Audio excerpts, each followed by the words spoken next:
मन की मुराद पूरी कर ले। और ज्यों सूरज अस्त हुए त्यों श्री नृसिंह भगवान ने हिरण्यकशिपु को ऐसे पकड़ा जैसे बिलैया चूहा को पकड़ती, और पकड़ के जंघा पर लिटाया और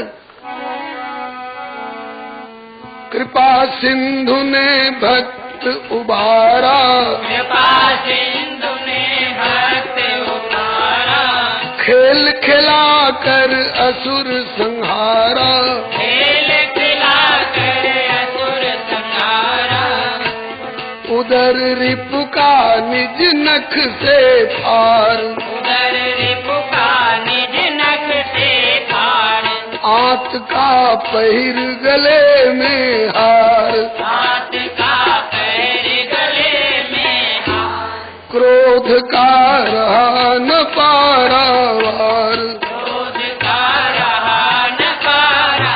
बोलो श्री नृसिंह भगवान की, श्री भक्तवत्सल भगवान की, श्री प्रहलाद जी महाराज की। हिरण्यकशिपु को अपनी जंघा पर लिटाया प्रभु ने और अपने वज्र कठोर नाखून से उसका पेट फाड़ा। पहले ठहरा लिया, नीच तू अपने को ब्रह्मा से वरदान प्राप्त करके अमर समझ बैठा था। न मनुष्य से मरूं न पशु से मरूं, बोल मैं मनुष्य हूं कि पशु हूं। कहा कि न पूरे मनुष्य मालूम होते हो न पूरे पशु मालूम होते हो, तुम क्या हो तुम ही जानो। सूर सुजस कही कहा बखाने, गोविंद की गति गोविंद। ये वरदान सत्य हुआ, कहा कि सत्य हुआ। तेने मांगा था न दिन में मरूं न रात में मरूं, बोल दिन है कि रात। कहा कि सूरज अस्त हो चुके हैं इसलिए दिन नहीं, और अभी तारे दिख नहीं रहे इसलिए रात नहीं, दोनों के बीच की संधि बेला है। कहा यह भी वरदान सत्य हुआ। कहा कि यह भी वरदान सत्य हुआ। तेने मांगा था न दिन में मरूं न घर के भीतर मरूं न बाहर मरूं, बोल घर के भीतर है कि बाहर। कहा कि न भीतर हूं न बाहर हूं, बीच देहरी पर चौखट पर हूं। इसीलिए आज भी बीच दरवाजे में चौखट पर कोई बैठने लग जाए बहू बेटी, तो बूढ़ी दादी कहती है बेटी भीतर आ जा चाहे बाहर निकल जा, नहीं चौखट पर बैठोगी तो नरसिंह भगवान खबर ले लेंगे। बोलो श्री नरसिंह भगवान की।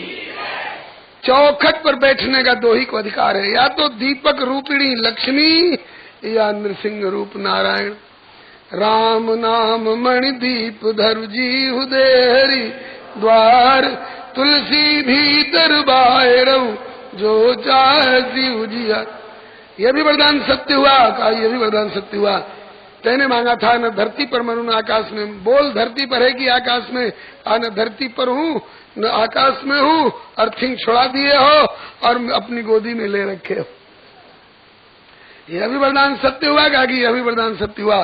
तेने मांगा था न रोग से मरूं न हथियार से, बोल रोग से मर रहा है कि हथियार से। कहा कि नाखून से फाड़ रहे हो, नाखून की गिनती किसी रोग में भी नहीं है, किसी हथियार में भी नहीं है। इस प्रकार से ब्रह्मा जी के सारे वरदानों को सत्य करते हुए हिरण्यकशिपु ने उसको मारा और उसकी अतड़ियों को माला के रूप में पहन लिया।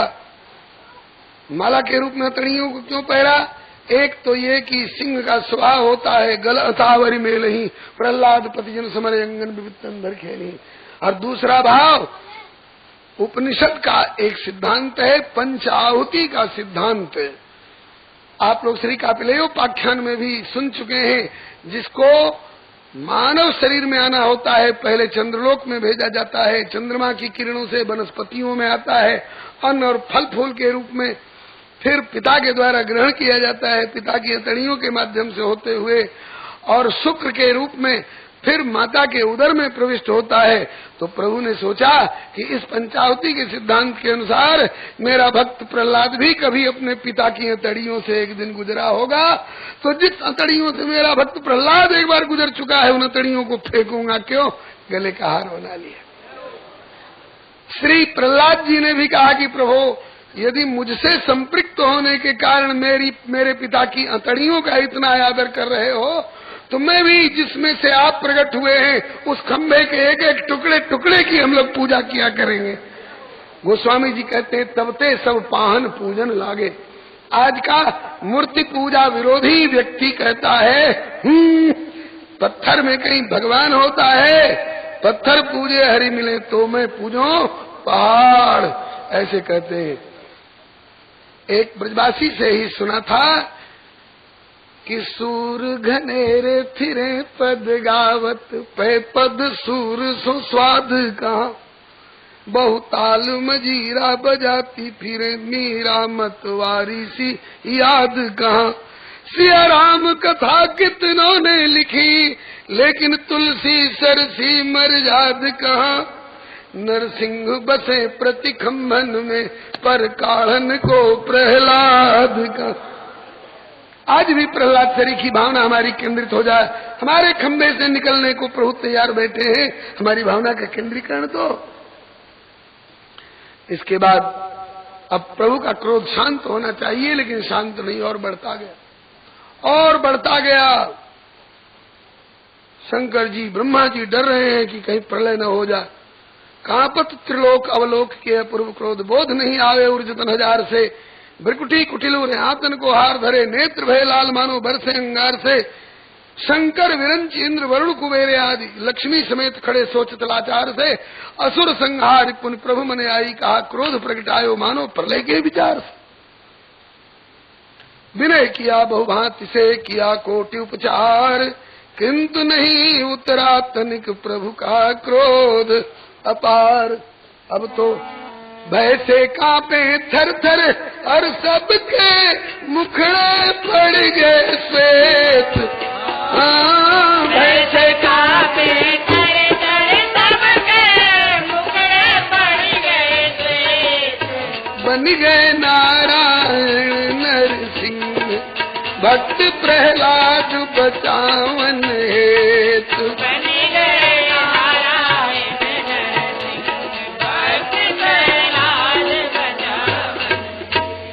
देवताओं ने लक्ष्मी जी को भेजा, माता जी आप संभालो, आपके प्राणनाथ हैं, नहीं तो प्रलय हो जाएगा। लक्ष्मी जी चली, अभी संभालती हूँ प्राणनाथ को। और ज्यों लक्ष्मी जी की और ज्यों लक्ष्मी जी प्रभु के पास जाने लगी, तो प्रभु ने गुर्रा के देखा लक्ष्मी जी को, जान लेकर के भागी। माता जी आपके प्राणनाथ हैं, आप क्यों भाग रही हैं? हाँ भैया है तो प्राणनाथ, लेकिन आज तो प्राण के ग्राहक बने बैठे, मेरी हिम्मत नहीं इनके पास जाने की, मैंने ऐसा क्रोध कभी नहीं देखा था। प्रलय हो चाहे सृष्टि बचे। लक्ष्मी जी पास से भाग गई, अब कौन बचाएगा? रसिक बिनु को जाने रस रीति, बिनु प्रहलाद न निकट जाए को, नरहरि मुख भयभीत। ऐसे मौके पर दो ही को युक्ति सूझती है, या तो नारद देखा विकल जयंता, या तेही समाज गिरजा में रहूं। शंकर भगवान और नारद जी ने प्रहलाद को एकांत में बुलाकर कहा, क्यों बेटा प्रहलाद, तुमको डर लगता है कि नहीं इनको देख के? तो प्रहलाद जी बोले कि सिंह का बच्चा भी कहीं सिंह से डरता है? बिल्कुल डर नहीं लगता। अभी कहिए तो इनके जाके गोदी में बैठ जाऊं, कहिए तो इनकी मूंछ पकड़ लूं। अरे नहीं नहीं, मूंछ पकड़ने की जरूरत नहीं, केवल सामने से जाके दंडवत कर। लक्ष्मी जी की ओर गुर्रा के क्यों देखा? इसलिए गुर्रा के देखा कि तुम्हारे चलते सारा झगड़ा खड़ा हुआ है। याद आ गई कि नहीं बात? अरे फूलों से भी प्रभु कोमल है, वहां तक तो ठीक है, वज्र से भी कठोर है। बोले कभी कठोरता देखती तो जानती। लक्ष्मी देखी मेरी कठोरता। जिस हिरण्यकशिपु के शरीर से टकरा कर इंद्र की गदाएं चूर होती थीं, आज उस शरीर को मैंने नाखून से फाड़ा है। इसके भाई को तमाचे से मारा था और इसको नाखून से फाड़ा है। बोलो मैं वज्र से कठोर हूं कि नहीं? हाँ प्रभु, वज्र से भी कठोर। इसलिए लक्ष्मी जी को गुर्रा के देखा। और आज ज्यों प्रहलाद ने जाकर के दंडोत किया सामने से, नन्हे से बालक प्रहलाद ने, तो महाराज पर्दा बदल गया, मेरे प्रहलाद का करके, और हृदय से लगाए लिया, हृदय से लगाए लिया। छिन पहले जिन नयन से बरस रहे अंगार, तिन नयन नेव देखिए प्रगट प्रेम रसधार। और जैसे तुरंत की ब्याई हुई गई, आपने बछड़े को चूमती है और चाटती है, ऐसे चूमत मुख चाटत तन, पुन पुन पुलकत कृपा निकेत। हाँ, चूमत मुख चाटत तन, पुन पुन पुलकत कृपा निकेत। बन गए नारायण नरसिंह, भक्त प्रहलाद बतावन। बोलो श्री नृसिंह भगवान की, श्री प्रहलाद जी महाराज की। धन्यवाद दिया प्रभु ने प्रहलाद को। बेटा तुमको दैत्य ने भी दिया बड़ा ही क्लेश, फिर भी तू निज धर्म से डिगे नहीं लवलेश। मुझे माफ कर दे बेटा प्रहलाद। क्यों प्रभु आपने कुछ गलती की है जो माफी मांग रहे? बोले हाँ गलती हुई है। क्वेदम बपु क्वचवय सुकुमार में तत् क्वे महाप्रमत्त कृतदारुण यातनास्ते नालोकितम विषम में तदभूत पूर्वम क्षमतव्य मंग यदि में समय विलंब। इसी का भाव किसी प्रेमी ने गाया है। बोले प्रभु प्यारे अंग कोमल तुम्हारे, हाय असुरन शस्त्र मारे, मम नाम गुण गाने में गिर से गिराए और जल में डुबाए, पुनि अग्नि में जलाए, रखी कसर ना सताने में, पुरुषों लगाए लिपटाए प्रभु बार बार, करुणा स्वरूप भय करुणा दिखाने में, मंजिल मुखार विंद छूम छूम कहे प्रभु, क्षमा करो लाल मुझे देर भई आने में। आने में देर हुई, उन्हें आने में देर हुई और हमें गाने में थोड़ी देर हो गई। प्रभु क्षमा मांग रहे हैं। प्रहलाद जी बोले कि नहीं प्रभु आपने मेरा साथ छोड़ा कब? आप साथ नहीं रहते तो मुझे बचाने वाला कौन था? आप तो बराबर मेरी रक्षा किए। अच्छा बेटा प्रहलाद कुछ बर मांग, बर मांग। प्रहलाद बोले मैं कोई बनिया हूँ थोड़े, लेन देन का धंधा बनिया लोग करते होंगे, मैं बनिया नहीं हूँ। इस बात को सुनकर दिल्ली की एक बहन नाराज हो गई। बनियों को तुमने क्या समझ रखा है? बनिया नाम व्यास गद्दी पर से बैठ के क्यों लेते हो? हमको कहना पड़ा कि बहन जी नाराज होना हो तो प्रहलाद पर नाराज होइए। बनिया शब्द का उच्चारण मैंने नहीं किया है, प्रहलाद जी ने कहा है। यस्त आशीष आशास्ते न सभृत्य सवई बणिक। जो आपसे कुछ मांगने की इच्छा से भक्ति करता है वो भक्त नहीं है, वो बनिया लेन देन का धंधा कर रहा है आपसे। मैंने बनियापन नहीं किया है, मैंने आपकी भक्ति की है। कोई कामना नहीं है। भगवान ने कहा कि अरे भगत भी बनता है और मेरी आज्ञा का उल्लंघन भी करता है। मैं कहता हूँ मांग, तू कहता है नहीं मांगेगा, नहीं मांगूंगा। मेरी आज्ञा का उल्लंघन हो रहा है। भगत बनके मेरी आज्ञा का उल्लंघन कर रहा। प्रहलाद जी डर गए। अब तक नाराज हुए, हमसे माने, अब नाराज होंगे कौन मनाएगा? नहीं नहीं प्रभु आज्ञा का उल्लंघन नहीं करूंगा, मांगूंगा, आपकी आज्ञा का पालन करने के लिए मांगूंगा। बोले मांग। कहा कि यही मांगता हूँ कि आगे भी कुछ मांगने की इच्छा न हो। हद हो गई निष्कामता की। यदि राशि समय कामान वरान स्तम वरदव सभा तो कामानाम हृदय संग्रह हम बहुत स्तूर्णे वरो। अब तक तो कोई कामना है नहीं, आज्ञा का पालन करने के लिए मांग रहा हूँ, आगे भी कोई कामना हृदय में न आने पावे, ये वरदान दी।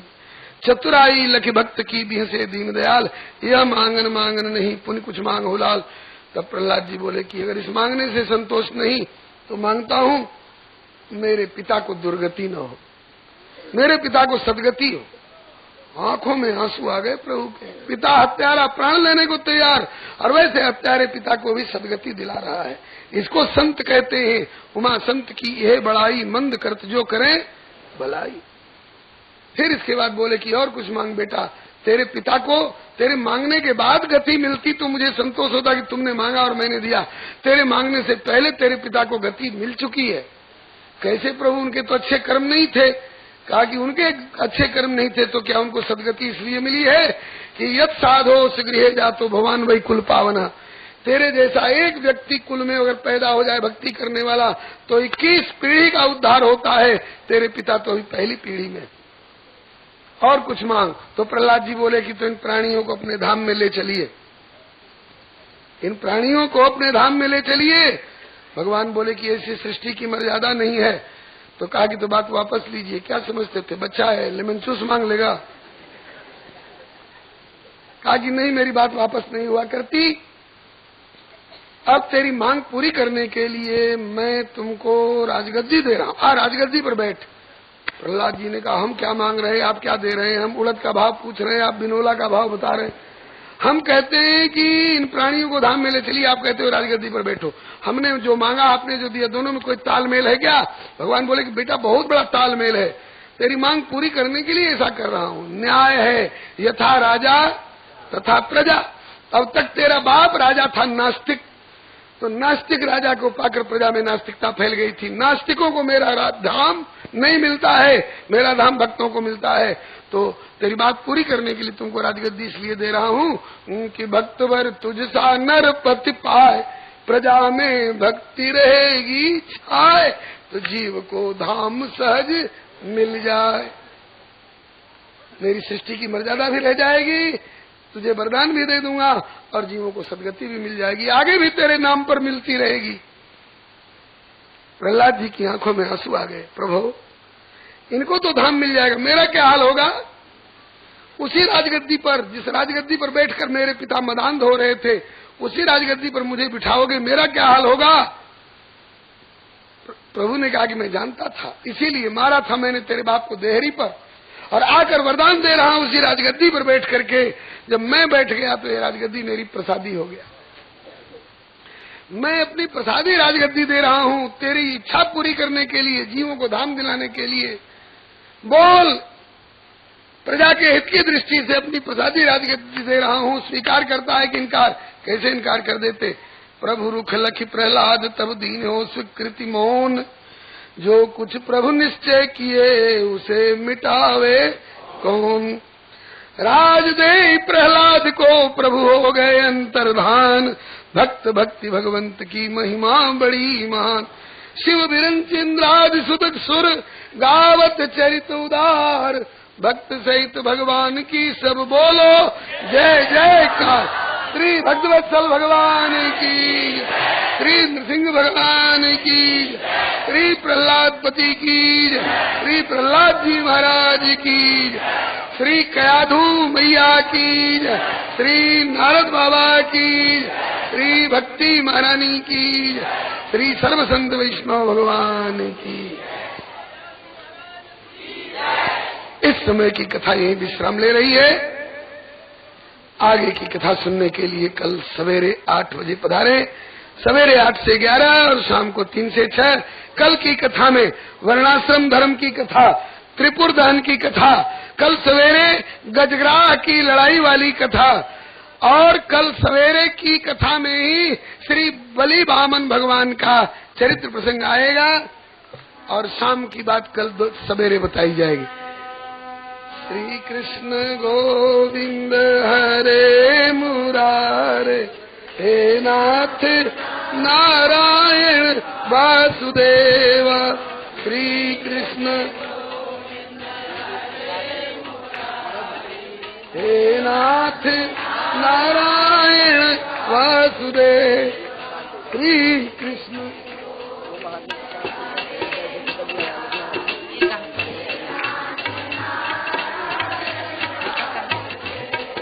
श्री भगवान की, श्री संकर्षण भगवान की, श्री चतुर्व्यूह भगवान की, श्री नृसिंह भगवान की, श्री प्रहलाद जी महाराज की, श्री सर्वसंत वैष्णव भगवान की।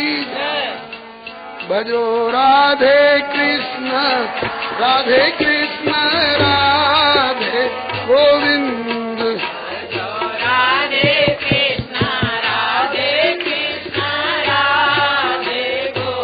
केशव जी कल्याण गिरिधरन, छविले लाल केशव जी कल्याण गिरिधरन, छविले लाल, मदन मोहन वृंदावन चंद, हरि हरि मदन मोहन वृंदावन चंद।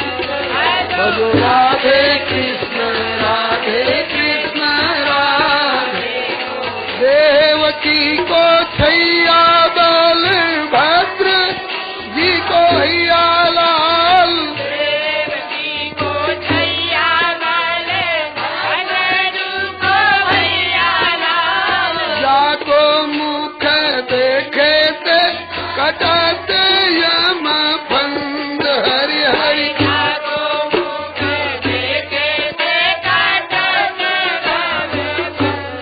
भजो राधे कृष्ण चतुर्भुज चक्रपाणि देवकी नंदन देव, चक्रपाणि देवकी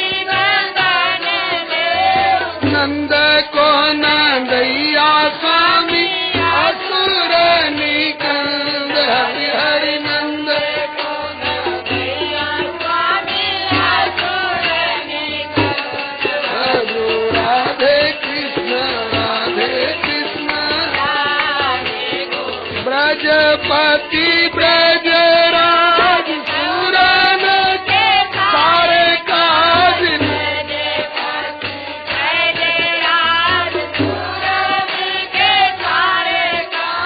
मुरलीधर नैना देखते आनंद हरि हरि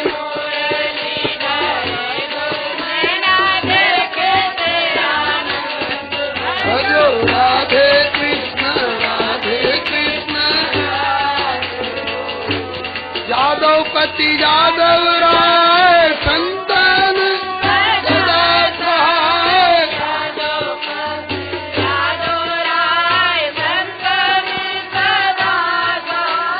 हरि जैसे गावे स्वामी परमानंद हरि हरि हरि जैसे गावे भजो राधे कृष्ण राधे भजो राधे कृष्ण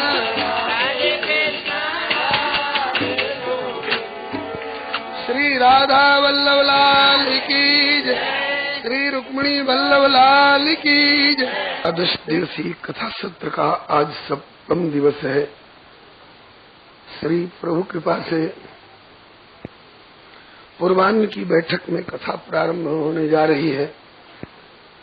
आप लोग अपने अपने स्थान पर शांति पूर्वक विराजमान रहकर समाहित चित्त से कथा का श्रवण करें। श्री प्रभु कृपा से पूर्व प्रसंग में आपने 7वें स्कंध में श्री नृसिंह भगवान के प्राकट्य, भक्त प्रहलाद की रक्षा एवं इनके राज्याभिषेक प्रसंग पर्यंत कथा का श्रवण किए।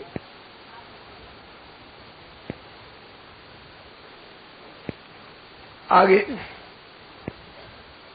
आपको ध्यान होगा एक ही कथा 3 जगह चल रही है। श्री नैमिषारण्य क्षेत्र में श्री सूत जी सुना रहे हैं श्री शौनकादि 88,000 ऋषियों को, एवं श्री सुक्ताल में श्री सुखदेव जी सुना रहे हैं श्री परीक्षित जी महाराज को, तथा श्री इंद्रप्रस्थ में, जिसको आजकल दिल्ली कहते हैं, देव ऋषि श्री नारद जी सुना रहे हैं श्री युधिष्ठिर जी को। हिरण्यकशिपु के वध का प्रसंग सुना करके श्री नारद जी ने यह भी बताया कि राजन, जय और विजय जो सनकादिक जी के शाप से प्रथम जन्म में हिरण्यकशिपु एवं हिरण्याक्ष बने थे, उनका उद्धार प्रभु ने इस प्रकार किया। बराह रूप धर करके हिरण्याक्ष का उद्धार किया एवं नृसिंह रूप धर करके हिरण्यकशिपु का उद्धार किया। इसके बाद फिर वे ही दोनों दूसरे जन्म में रावण और कुंभकर्ण बन करके आए, तो प्रभु ने श्री राम रूप में प्रकट होकर के सीताहरण का बहाना बना करके उनका उद्धार किया।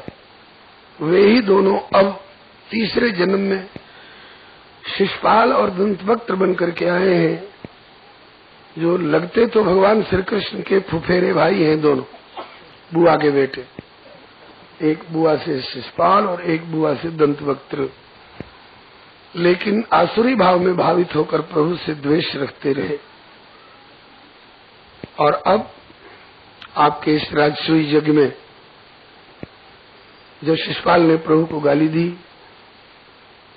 तो जहां तक क्षमा की सीमा थी वहां तक तो क्षमा किया, क्षमा की सीमा के पार उसके अपराध के पहुंचते ही प्रभु ने उसका उद्धार कर दिया।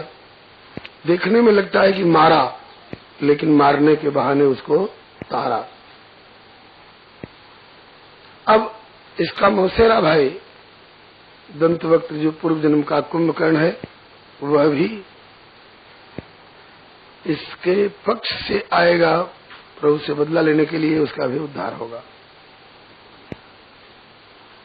इस प्रभु ने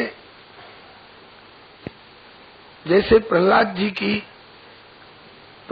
की कीर्ति की रक्षा की और विस्तार किया, इसी तरह से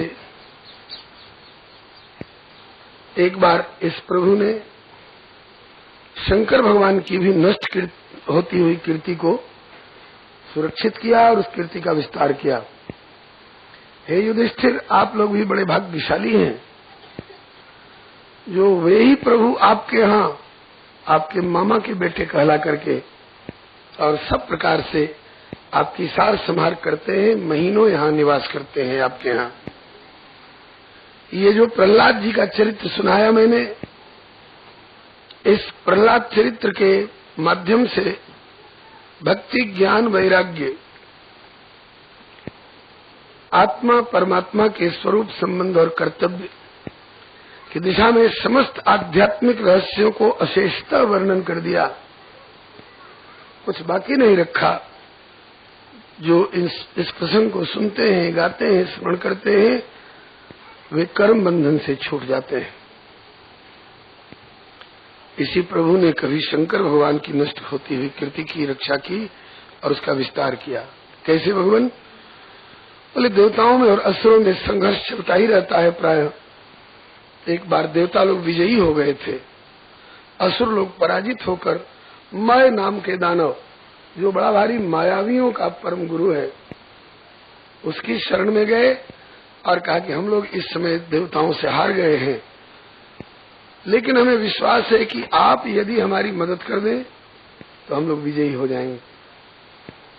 हम लोग आपकी शरण में आए हैं। तो असुरों की प्रार्थना सुन करके मय नाम का मायावी दानवराज, उसने अपनी माया से 3 पुरों का निर्माण किया। ये 3 विमान थे, एक लोहे का, एक चांदी का और एक सोने का, और इतने बड़े बड़े विमान थे कि उन्हें पुर की संज्ञा दी गई। पुर माने नगर, बहुत बड़े बड़े विमान जिनमें गांव का गांव बस जाए। और उन तीनों विमानों में बैठ करके असुर लोग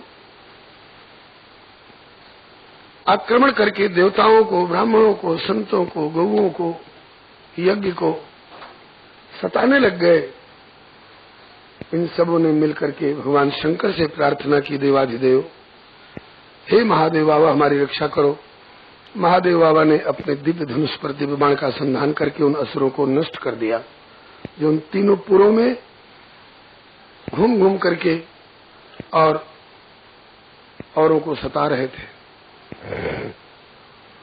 लेकिन फिर थोड़ी देर में शंकर भगवान ने देखा कि जिन असुरों को मैं मार चुका था वे फिर जीवित होकर लड़ने आ गए। ऐसा कैसे हो गया? पता चला कि उस मय नाम के मायावी दानव ने अपनी माया से अमृत का एक कुंड भी बना रखा है, और जो असुर मरते हैं युद्ध में उनको ले जाकर उस अमृत के कुंड में डाल देते हैं, और वे पुनः जीवित हो करके और फिर लड़ने के लिए आ जाते हैं। शंकर भगवान हताश हुए, अरे मैं कितनी बार मारूंगा इन असुरों को, जितनी बार मारूंगा उतनी बार ये पुनः जीवित कर लेगा, मेरा सारा प्रयत्न निष्फल हुआ।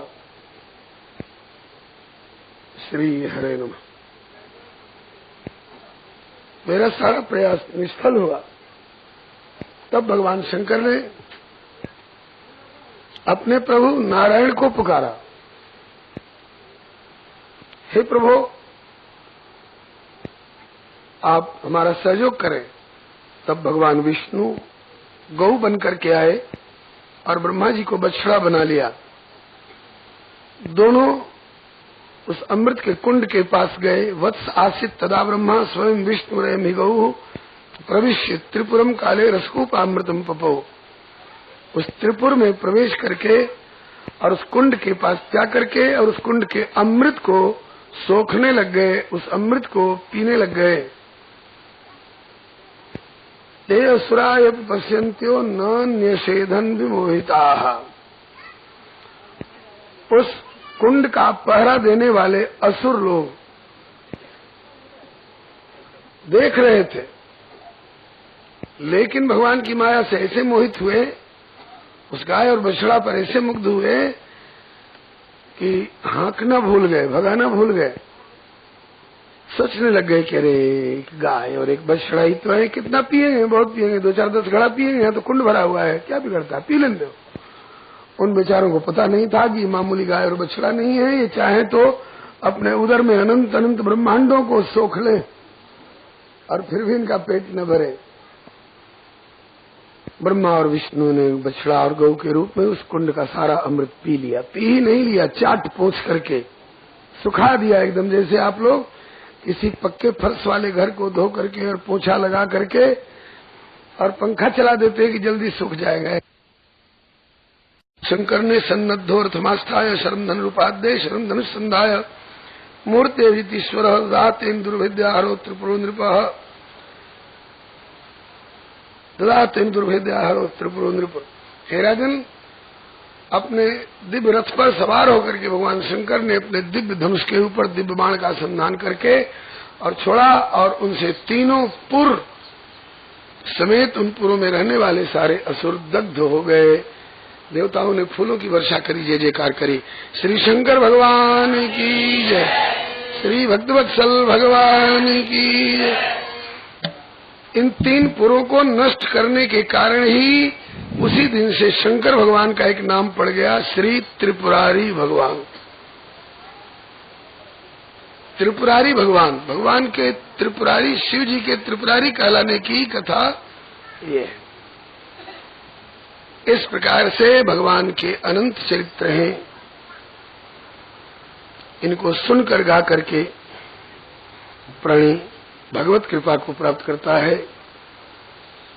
ये लोगों को पवित्र करने वाले चरित्र हैं। बोलो युधिष्ठिर अपरम बदामि किम, और क्या सुनाओ, और क्या सुनना चाहते हो? तब श्री युधिष्ठिर जी ने कहा, भगवान श्रोतुमिच्छामि नृणाम धर्मम सनातनम वर्णाश्रमाचार्युतम यत्पमान विन्दते परम। अब मैं आपके श्रीमुख से सनातन धर्म का वर्णन सुनना चाहता हूं, जिनको सुन करके प्राणी परम कल्याण का भागी होता है। सनातन धर्म की बड़ी बड़ाई सुनने को मिलती है। सनातन धर्म सबसे ऊंचा, सबसे पुराना, सबसे सुदृढ़, सबसे परम कल्याणकारक धर्म है। सनातन धर्म क्या चीज है, इसके कितने लक्षण हैं, किन किन कर्तव्यों का पालन करना होता है इस सनातन धर्मावलंबी को। तब श्री नारद बाबा भगवान नर नारायण को नमस्कार करके, क्योंकि धर्म की मूल वही है भगवान, कहने लग गए कि राजन, धर्म मूल में भगवान सर्व वेदमयो हरि स्मृतम च तद्विदाम राजन ये निचात्मा प्रसिद्धति। इस धर्म की मूल भगवान है। इसका नाम सनातन धर्म क्यों है? बोले कि सनातन के द्वारा बताया हुआ यह धर्म है। सनातन माने भगवान। सनातन शब्द का अर्थ होता है जो सदा से था और जो सदा रहेगा, उसी को सनातन कहते हैं। जो पानी के बुलबुला की तरफ बीच में पैदा हुआ और बीच ही में थोड़े दिन में फूट गया, उसको सनातन नहीं कहा जाता है। सनातन माने अविनाशी, सनातन माने अनादि, अनंत, जो सदा से था और जो सदा रहेगा। ऐसा सनातन कौन है? भगवान है, जो सदा से थे और जो सदा रहेंगे। भगवान का ही एक नाम सनातन है, और उसी सनातन भगवान के द्वारा बताया हुआ जो धर्म है, उसी का नाम है सनातन धर्म। इसके 30 लक्षण है। 30 कर्तव्यों का पालन करना प्रत्येक सनातन धर्मावलंबी का कर्तव्य है। और यह सनातन धर्म किसी खास देश के, किसी खास जाति के, किसी खास समुदाय के लोगों का एक संकुचित और संकीर्ण धर्म है। नहीं, कहा कि नृणाम अयम परो धर्म सर्वेषाम समुदायतः, ये मनुष्य मात्र का धर्म है, चाहे वह किसी देश, किसी काल और किसी समुदाय का हो।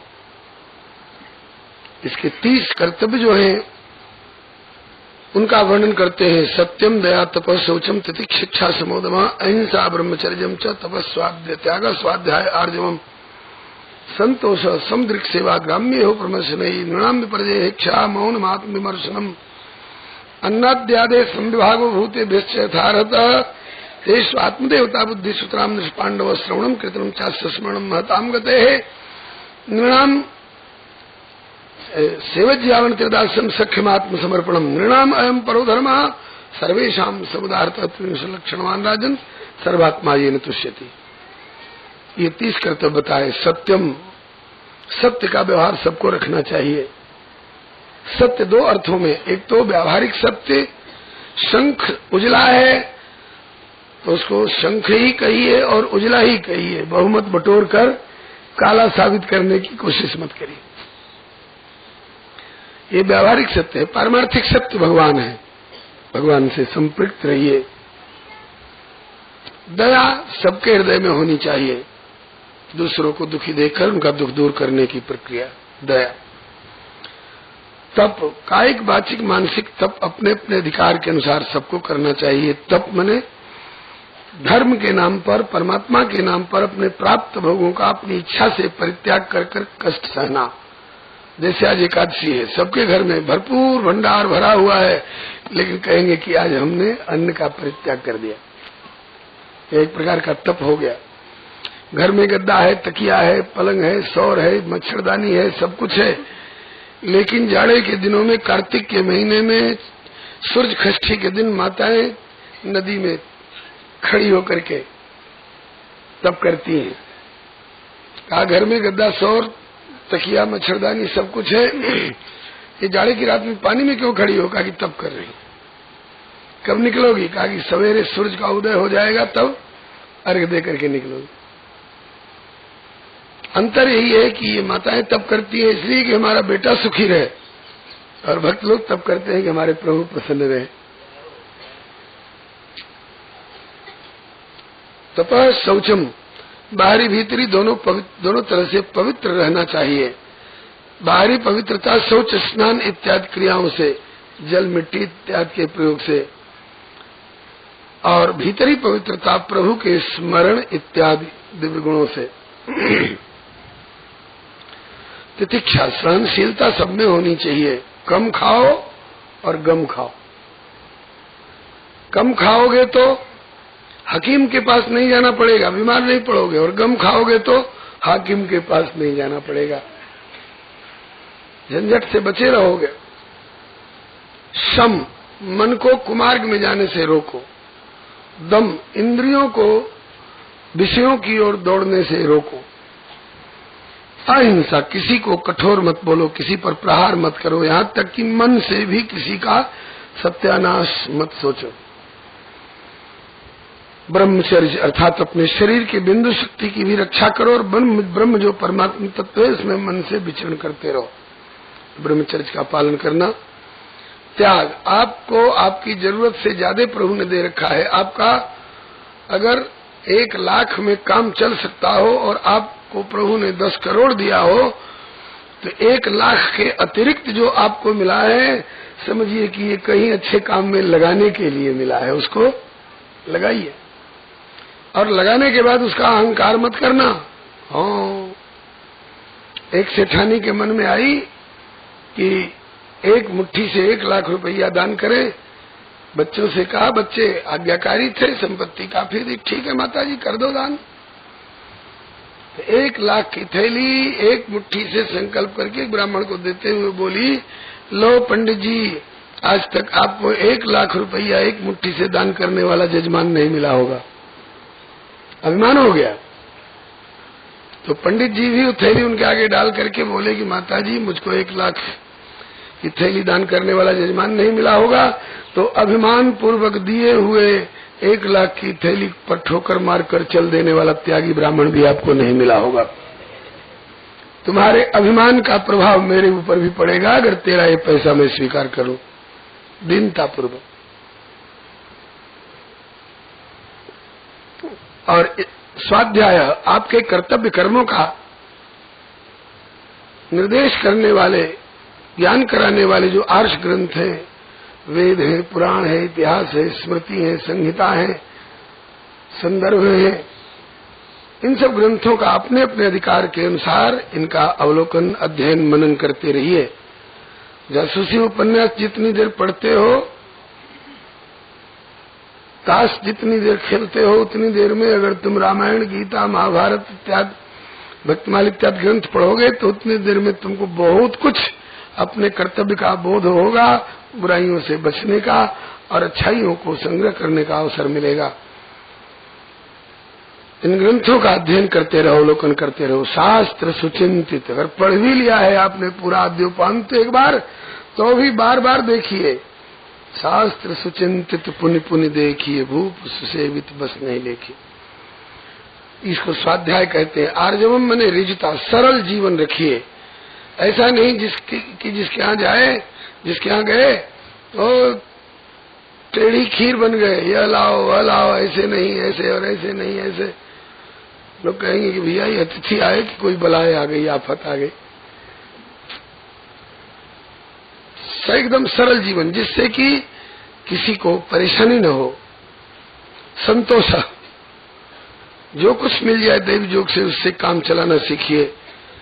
अगर सूती गजी के कपड़े से काम चल रहा हो तो दूसरों के मखमल, टेरिकॉट, टेरलिन और ब्रोकेट को देख करके मत ललचाइए।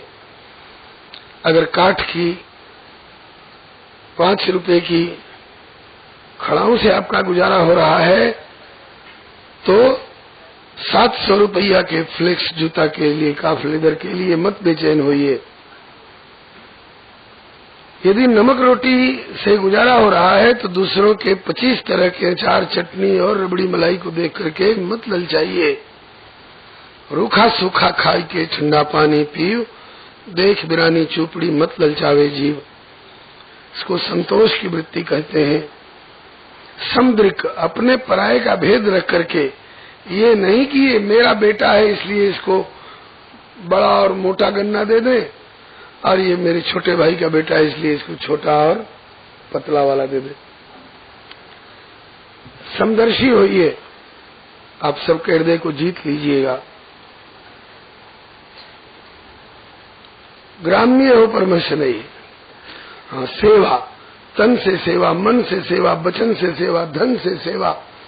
आपको प्रभु ने जिस लायक बनाया है, सेवा का कार्य अपने जीवन में खूब निभाइए।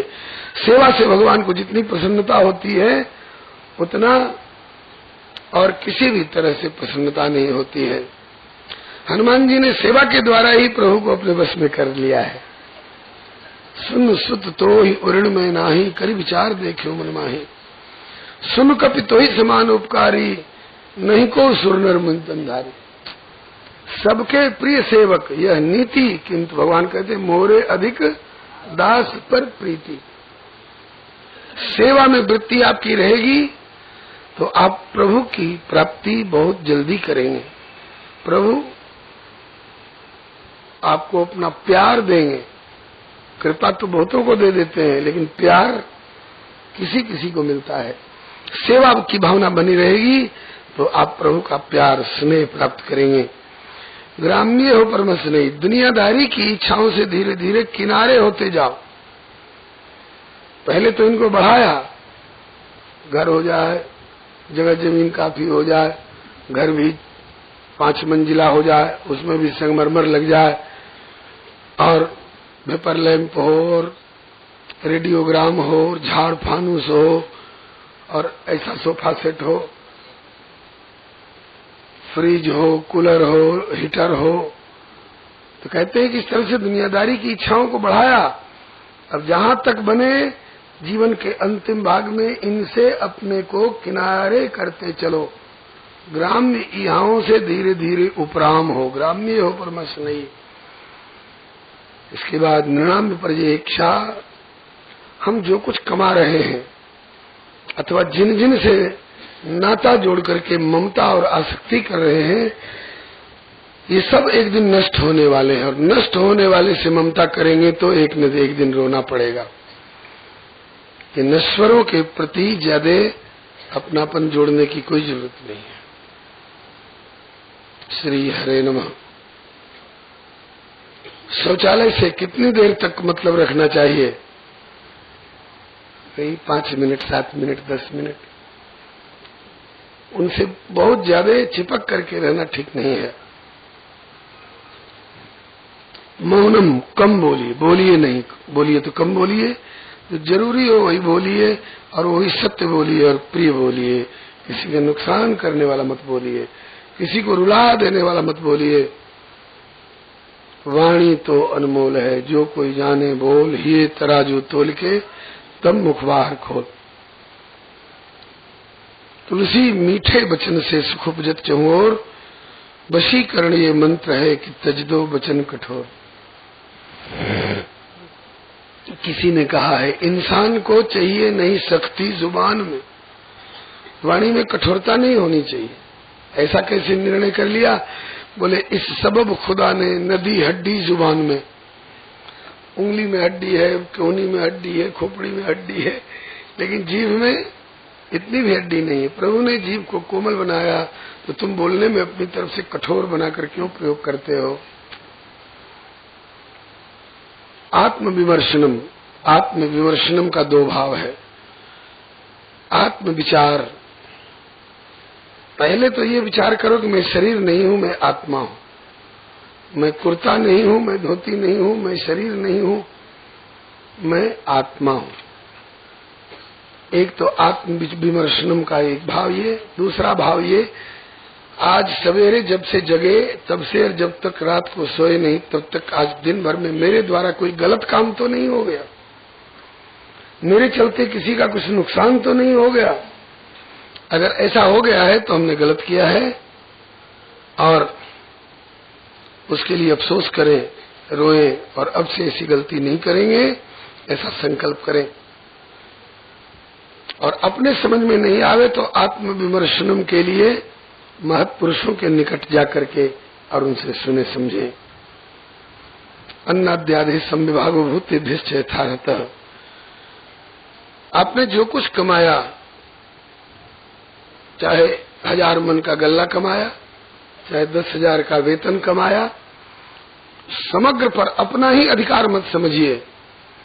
हाँ, 1000 मन का गल्ला पैदा किया आपने तो उसमें बैल ने भी अपना कंधा लगाया है, बैल को भी उसका सही सही पूरा पूरा हक दीजिए, खाना खुराक। हलवाई ने भी अपना समय और परिश्रम लगाया है, उसको भी उसकी खुराक दीजिए। देवताओं ने भी चंद्रमा किरण देकर और सूरज अपने किरण और प्रकाश देकर के, इंद्र वर्षा करके हमारे फसल को विकसित करने में सहयोग किए, तो उन देवताओं का भी कुछ हक है, उनको भी दिया जाए। राजा ने चौकीदारी के द्वारा रक्षा का काम किया है, तो राजा को भी उसका जितना हक लगान वगैरह चाहिए उसको दे करके।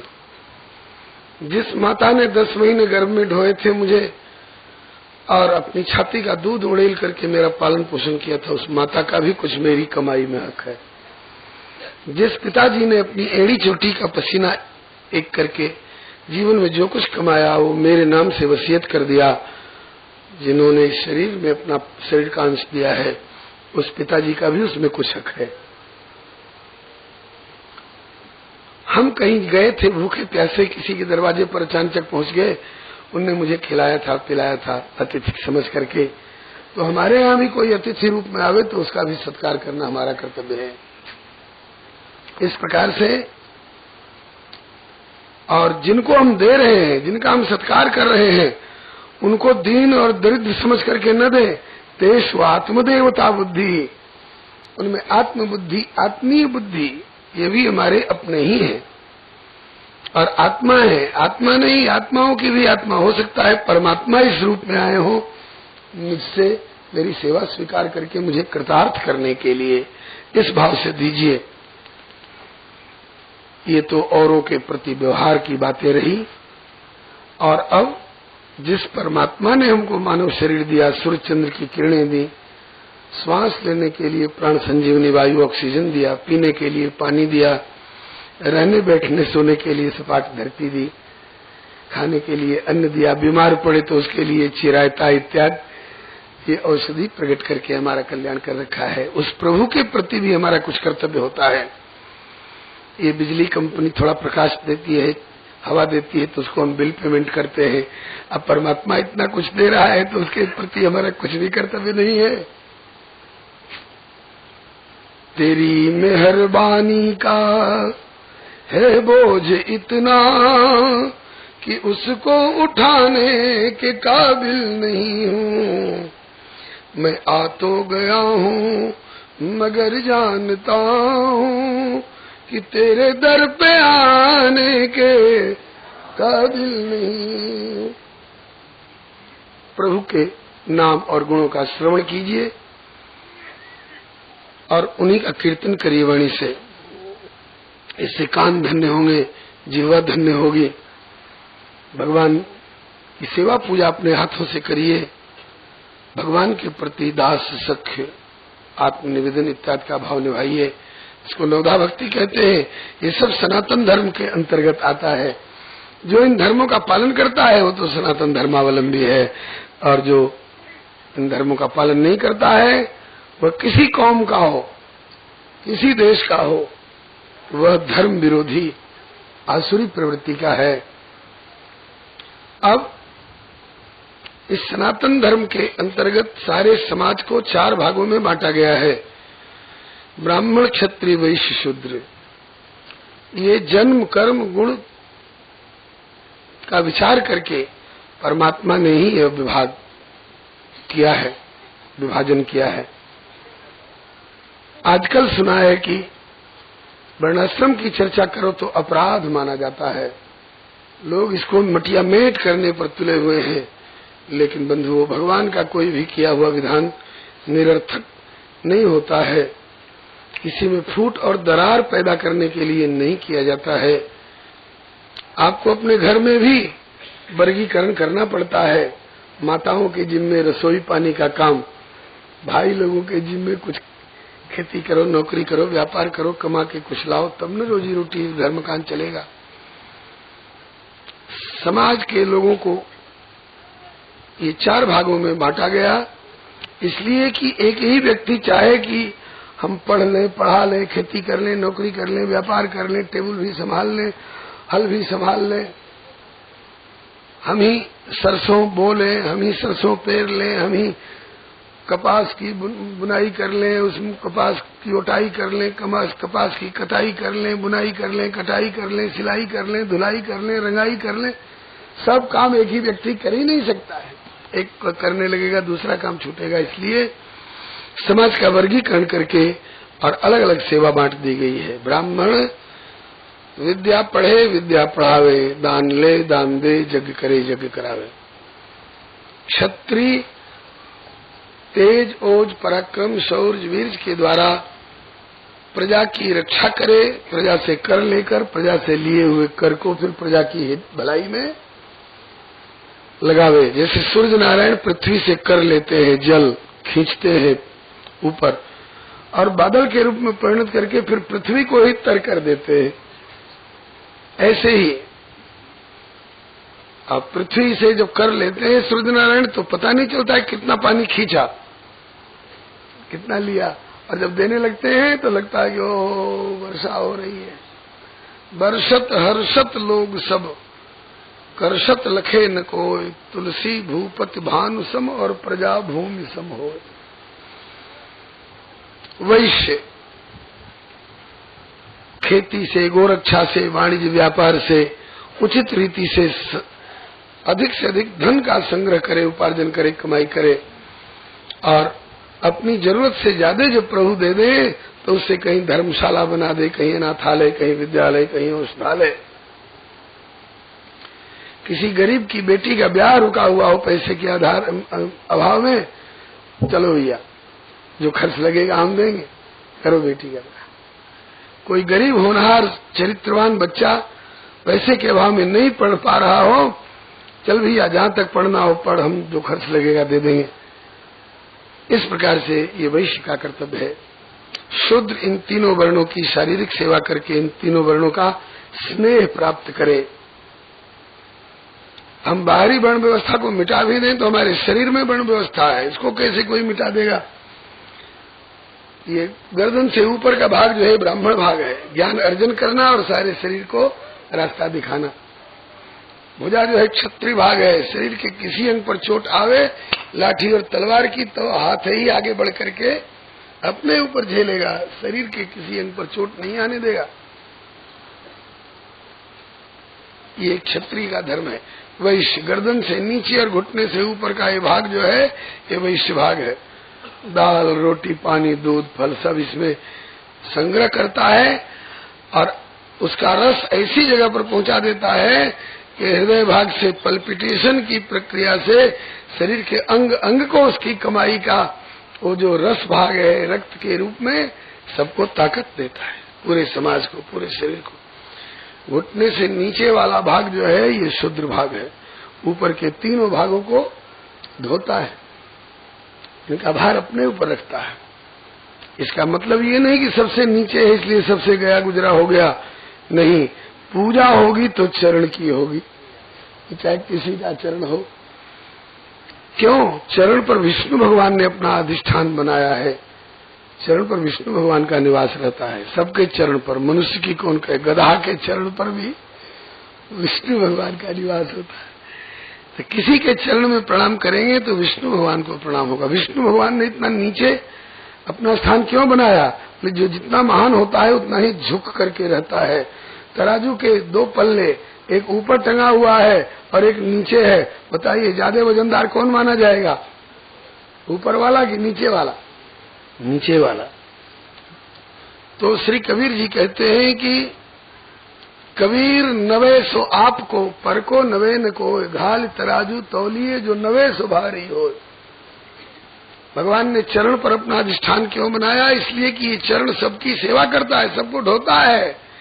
तो जो सबकी सेवा करता है, भगवान कहते हैं कि मुझे वो बहुत प्यारा लगता है, इसलिए मैं सेवक के मोहल्ले में अपना निवास बनाया, चरण के ऊपर अपना अधिष्ठान बनाया।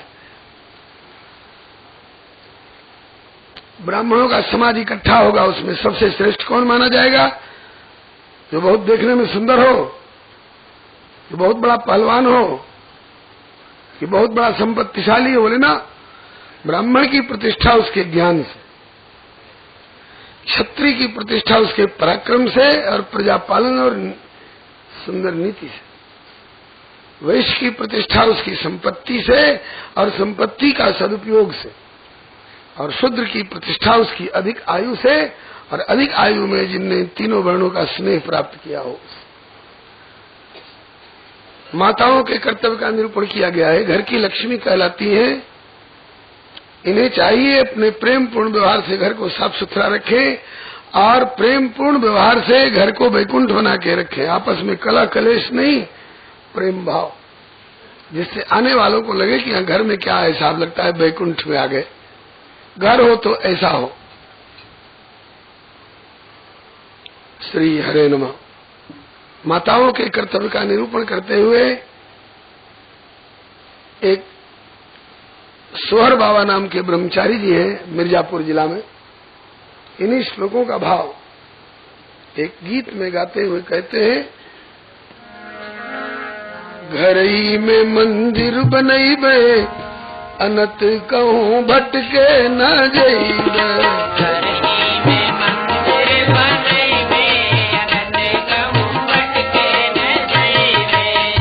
सासु को गौरा ससुर को शंकर, सासु को गौरा ससुर को शंकर, पति जी को विष्णु बनैबे अनत कहूँ भटके न जइबे।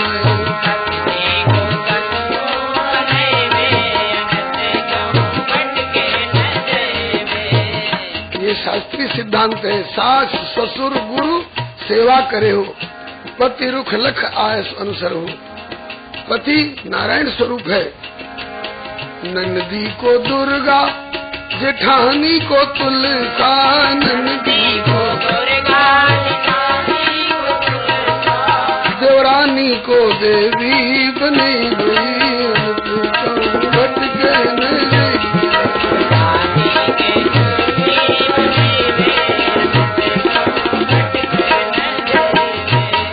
अरे तब तो बहुत प्रतिमाएं हो गई, अकेले कैसे सेवा सधेगी? अब तो सहायक पुजारी चाहिए।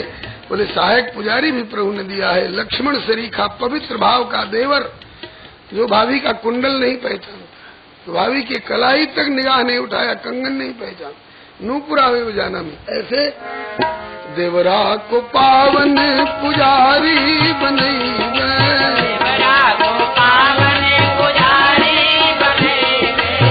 पूजा के साज जुटई। कहूँ भटके न जइबे। जागे काल न जइबे,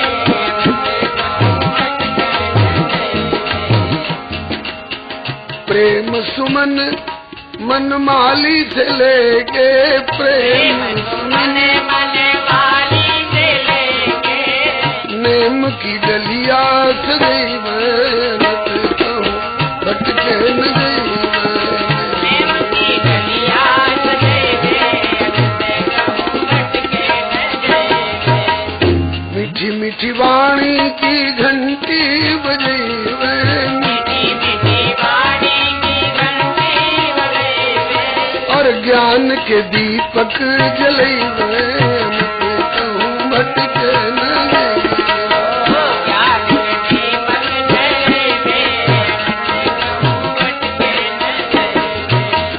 पर उपकार के व्यंजन बनेबे। उपकार के व्यंजन बनेबे, संतन के धरी धरी जिमैबे। कहूँ भटके न जइबे।